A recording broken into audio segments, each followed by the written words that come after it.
Olá, mais uma vez aqui do canal do Antônio, e hoje eu quero falar de outro tema que eu considero muito importante: a descendência de Abraão e quais as promessas que estão em cima dessa descendência. Em Gênesis 12, quando Abraão se encontrava lá na terra de Betel, que hoje em dia é no centro geográfico do Estado de Israel, Deus conversou com ele e falou: olhe para o norte, olhe para o sul, olhe para o leste, olhe para o oeste. Toda essa terra eu te dou. E lá no capítulo 15, 13 de Gênesis, aliás, Deus promete que essa terra iria se estender desde o rio Eufrates até o rio Nilo, correto? Então guardem isso em mente. Deus prometeu que a terra prometida seria desde o rio Eufrates até o rio Nilo. E hoje o Estado de Israel se encontra numa área bem menor do que essa. E essa promessa foi estendida de novo em Êxodo, de novo em Números, de novo em Ezequiel. Então, Deus reafirmou isso várias vezes. E eu creio que Deus cumpre tudo o que ele escreveu na Bíblia, e um dia essa vai ser a terra prometida.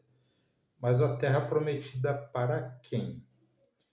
E os judeus da terra de Israel conhecem essas passagens porque elas estão no Tanar, que é o Velho Testamento.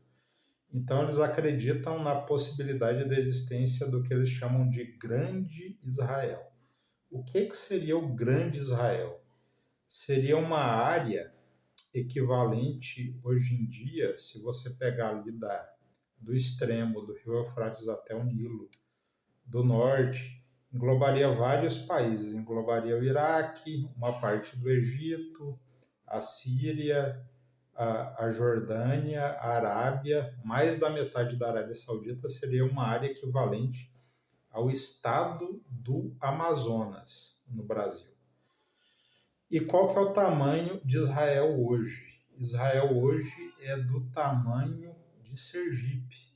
E qual que é a diferença da área, por exemplo, de Sergipe para o Amazonas? É 50 vezes. Então a promessa que Deus fez para a descendência de Abraão, que viveria ali para sempre. Deus ainda falou isso: vocês vão morar aí para sempre, toda a eternidade. Em outras passagens da Bíblia, Deus afirma que a terra existirá para sempre. Então, aquela terra um dia será, sim, a terra prometida. Mas muitas pessoas falam o seguinte: como que aquilo é a terra prometida se é só deserto? Será que realmente a terra prometida vai ser só o solo, só o chão, ou terá algo mais além disso? Então, essa é a parte do estudo que eu quero deixar para o próximo vídeo. O que eu acho que realmente vai ser a Terra Prometida? Hoje, os habitantes do Estado de Israel, que basicamente quem não acredita em Jesus Cristo fica só com o Velho Testamento, porque eles não acreditam no Evangelho nem o Novo Testamento, eles acreditam que realmente é só o solo. Mas eu gostaria de afirmar que eu acredito que não é só isso. É mais coisa. E a descendência de Abraão, depois confirmada em Êxodo, depois em Ezequiel, em Números, é a descendência que segue por Isaac. Não é a descendência que segue por Ismael. Então seria os judeus, não seriam os árabes. Isso eu estou dizendo pelo meu entendimento, entendimento do Antônio. Muitas vezes eu mudei de opinião e todas as vezes que eu leio a Bíblia, parece que a Bíblia é um livro que ele vai se revelando em camadas. Então hoje você tem entendimento, você relê, você pede entendimento a Deus, mas na minha opinião, ninguém é o dono da verdade, ninguém sabe exatamente o que a Bíblia quer dizer nas entrelinhas. e a nossa única esperança é de sermos salvos, né? Eu acredito que nós não somos salvos pelo que nós realmente merecemos, pela graça, então ninguém deve se vangloriar pelo que sabe ou que pretende saber. Mas isso é um entendimento que eu gostaria de compartilhar com vocês. Então, essa área que se estende do rio Eufrates até o rio Nilo é uma área que se estende por cerca de 2.000 quilômetros de distância e que basicamente tem Israel ao seu centro. E que, novamente, é uma promessa que Deus fez para Abraão, e ele prometeu que a descendência dele iria morar ali para sempre. O que eu gostaria de deixar acertado com vocês no próximo vídeo é quem que é essa descendência, ao meu ver, ao que o Antônio acha que é. Não sou dono da verdade. E se realmente essa terra vai ser só o solo, aquele sólido árido do deserto, ou se vai ter uma coisa muito mais especial que isso. A resposta, obviamente, está no Novo Testamento.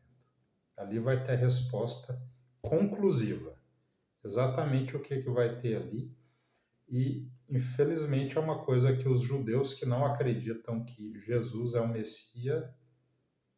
Messias têm acesso, certo? E outra coisa, pessoal, eu reativei os comentários, eu fiz uma configuração errada. Quem ainda quiser o PDF do livro que eu traduzi, da relação dos hieróglifos chineses com as histórias da Bíblia, de Gênesis 1 ao 11, é só pedir. Me passar o WhatsApp e o e-mail que eu peço, que eu passo para vocês, tá?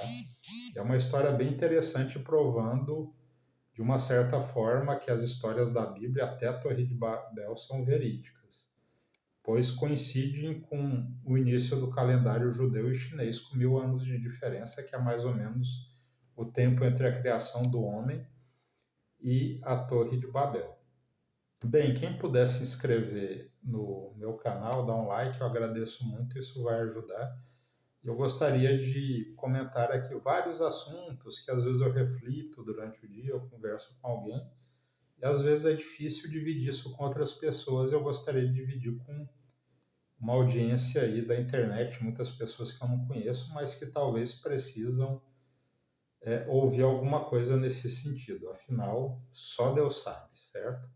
Então seria esse o tema de hoje. Então esperem mais para amanhã. Se Deus quiser, eu vou conseguir gravar um vídeo amanhã, se não para depois de amanhã, assim por diante. Ninguém sabe o que vai acontecer no dia de amanhã, correto? Então era isso, e fiquem bem, até mais.